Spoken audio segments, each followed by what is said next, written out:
lately. I'm sleeping badly. I have to take sleeping pills. And I have got a terrible headache. Do you know who he is?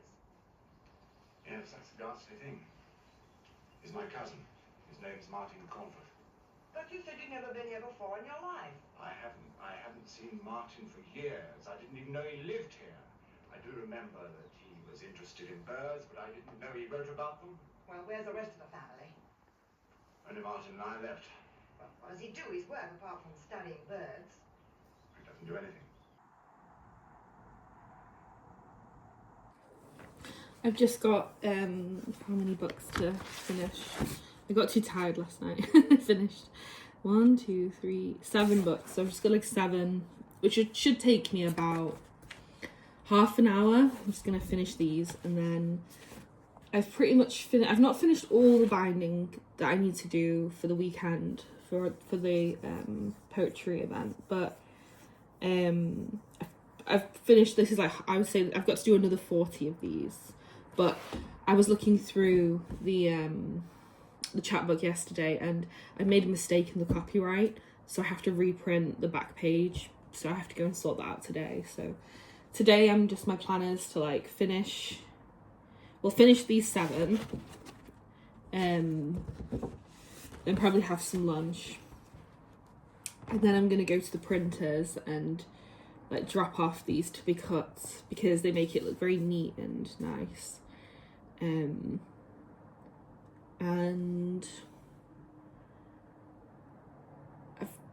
that's pretty. And then probably won't do any more sewing today. I'm gonna finish this setup that I have in the living room, because this was just temporary whilst I was like finishing this big bulk of like bookbinding I had to do this weekend, and I knew that like standing up in my studio was not gonna be and I just tiring standing on your feet for that long. So I'm gonna I'm gonna take all my stuff up to my studio and sort of reorganize everything.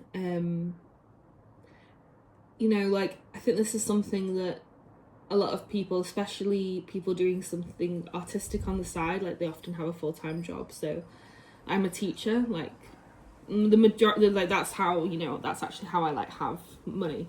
so like, I teach. But I think, like pay the rent and whatever, pay bills, pay for food and stuff, like, it's a very unstable choice if I was just relying off this. So yeah, I teach like English literature to teenagers like who struggle with like dyslexia and things. So I'm teaching from today, I think I'm teaching from 6:30 today until 8:30. So I'm only teaching for 2 hours today, which is really nice, because then it gives me a lot of time to focus on the publishing press. And the job is very fortunate in terms of like I can work small hours for a really like comfortable like salary, which is really nice. So I'm really grateful to have that job. Really, it's a really meaningful job. It's been like at the end of every year, it's quite emotional, because I lose students at the end of every year, because they either finish to go to university or they finish to go to do their A-levels. So I'm always going to lose at least one student. It's just what happens.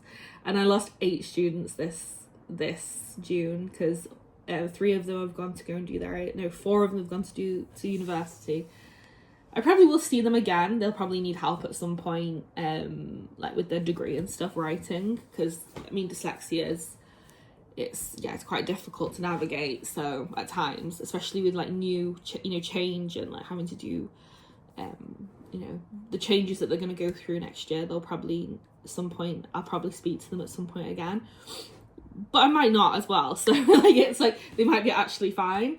So hopefully I've like taught them enough skills to be able to like go on to university and not like need my help. That to me that would mean I've done my job successfully, if I'm being honest, that they can like go off now and like lead an independent life and not rely like my help really to do with it. So like it's always kind of it's sad, it's bittersweet. It's like it's sad to not see them, because you know, some of these kids, I've like known them for like 4 years, and you do develop a bond with them, like you develop a friendship with them that is really, and you know, it's, so I'm always going to feel things and just feel sad when, you know, it's just sad. I just get sad.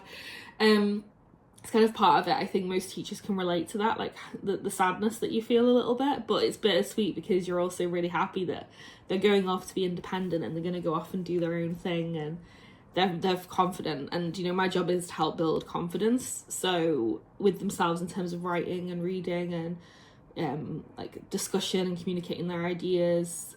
Like that's my job. So if they don't contact me, it's telling me that I've done my job properly. So like it's not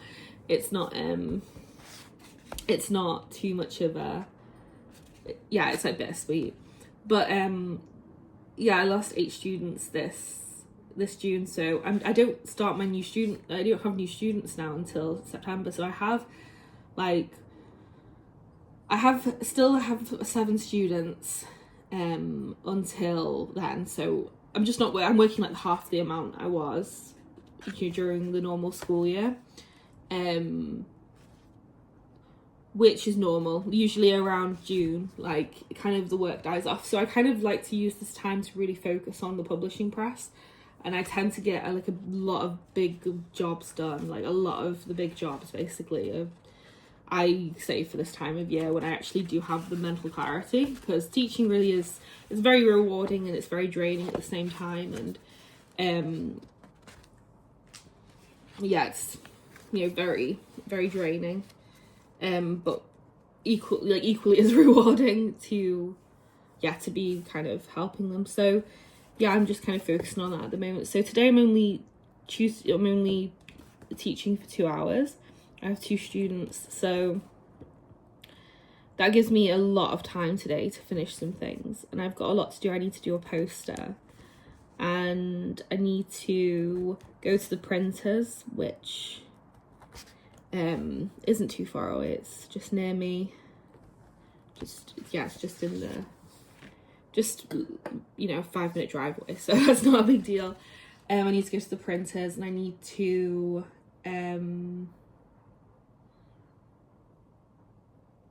I think that's it actually. I don't need to, like, everything else I need to kind of wait on. I suppose I could finish some of the notebooks, the hardback notebooks because I would like to sell some of those at the launch event. I think they're nice to have, I think, on the stall. So they're quite colourful, and I don't know, they had a bit of colour to the stall, I guess.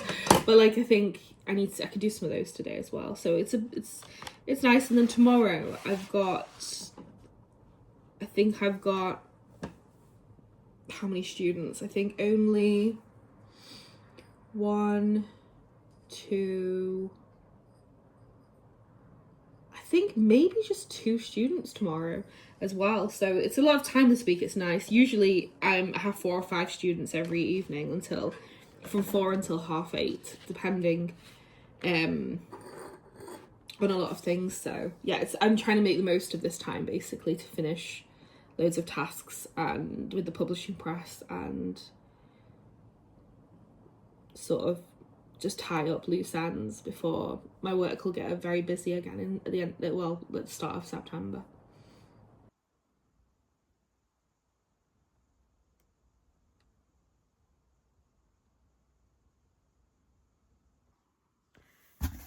I'm not showing you my studio right now because it's so messy. Like it's so bad.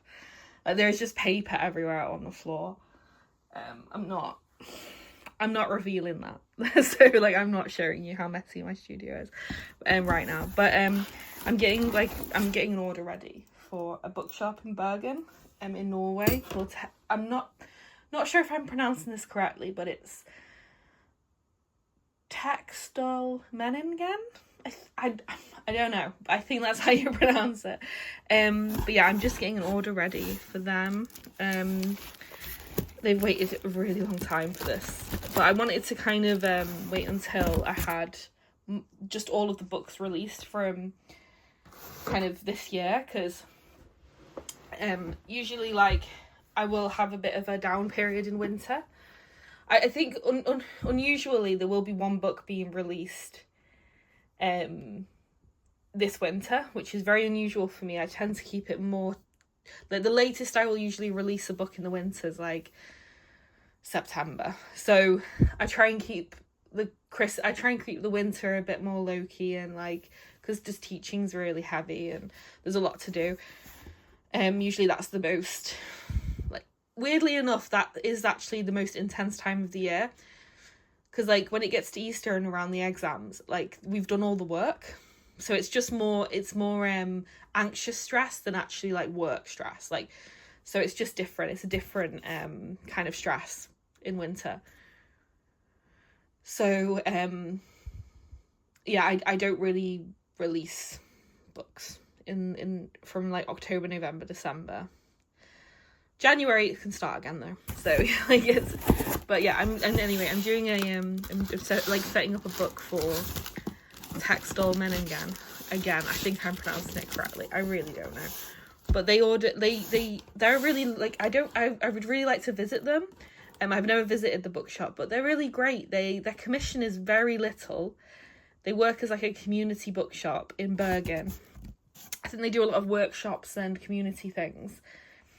I think their commission was at like 10% or something like that, really low. I've actually given more to them because I just feel bad. Like, I was like, that's not enough. Like, you need some money to survive as well, you know, as a bookshop. So I actually like told them that they're going to get 20% commission, because I was like, I've never heard that. Usually with bookshops it's about 40% to 45%.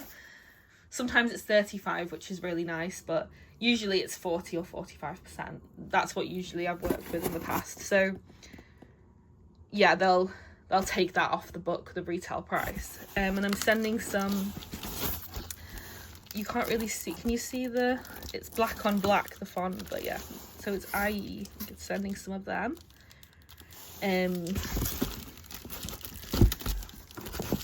Over time I'm probably going to end up showing you all of the books properly, but I just wanted to kind of briefly show some of the books that I'm packing for this bookshop. So yeah, just such a big variety. Usually I only send a couple of each to a bookshop. But yeah, all the books are handbound, as you probably realised. But yeah, big lot of books being sent. I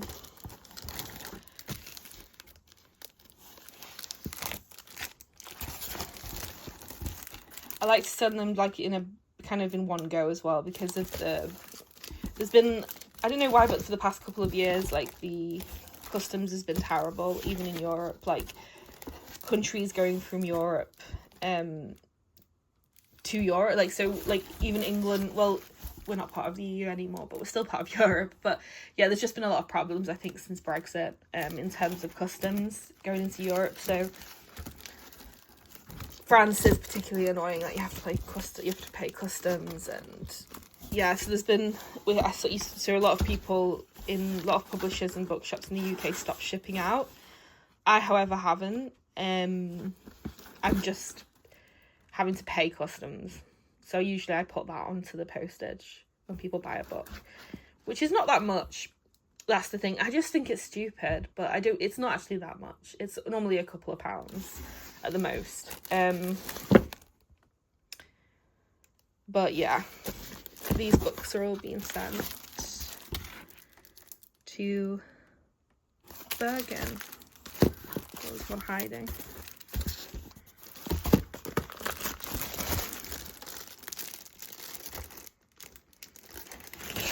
I mean, I'm just showing you them now, but like I will over time kind of go into more detail on each book.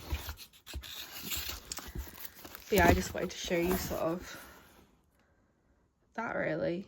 This package will probably be sent at the end of July, mainly because I've got 2 more chapbooks going to be released, so I can include them in this. and then I don't have to, then sort of this can go to the bookshop, and usually the bookshop's good for at least a year, I feel like, with all of these books. So, you know, it's usually sending books to bookshops, it's, you know, it's either once a year or once every couple of years, unless it's like, for instance, I deal with Good Press in Glasgow, and they're just very busy, and usually I send about 3 orders of them a year, to be fair. Like, they do, you know, they seem to sell the books quite quickly, but most of the time with bookshops it's like once every year or so. Like, it's, so this is why it's a big box, and it's just easier and cheaper that way.